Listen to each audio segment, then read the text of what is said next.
Can you imagine campaigning for human rights or social justice if mass murder and torture were legally permitted? It would be pretty difficult, right? If you're campaigning for environmental justice, climate justice, or the rights of nature, or if you're working in conservation at any level, this is exactly the problem you have. Because serious harm to nature is permitted.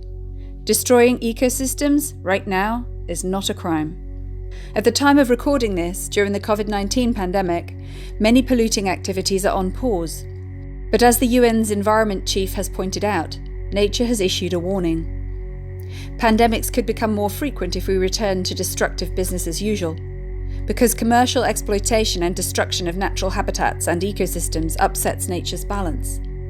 Indeed, the climate and ecological crisis already unfolding is the direct result of such disturbance and damage, sustained over decades.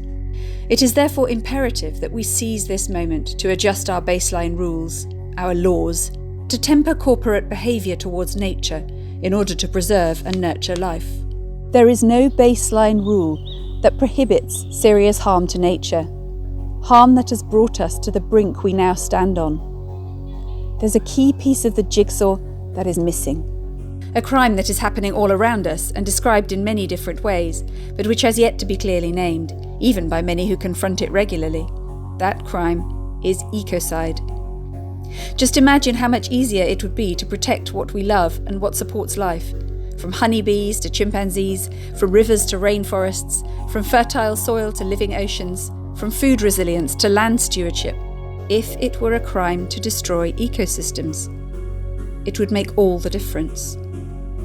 Even just using the term ecocide makes a difference. It highlights the agency that humans and especially corporations have. We are suffering a biodiversity crisis and ultimately a climate crisis because ecocide has been committed over decades. It should be a crime. And that's what we campaign for. Making ecocide an international crime. That's it.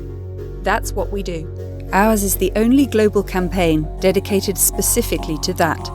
Most people don't even know it's possible, let alone that we're partway there. We're already working with international criminal lawyers to take this forward. We're already working with vulnerable states which are starting to call for it on the global stage. And when we succeed, everybody wins. Every campaign for every threatened species, every indigenous group fighting for ancestral lands and forests, every country struggling with toxic extractive industry, every ordinary human being wanting to leave a livable earth to their children. It all gets easier. It all starts to become possible. Making ecocide a crime really can change everything. So, consider supporting our work as part of what you do.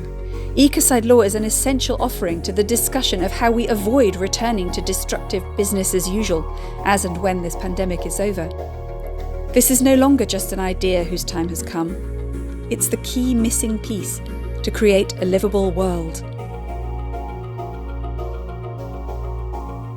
Join our public campaign at stopecocide.earth and sign up as an Earth Protector to help fund this vital work. Thank you.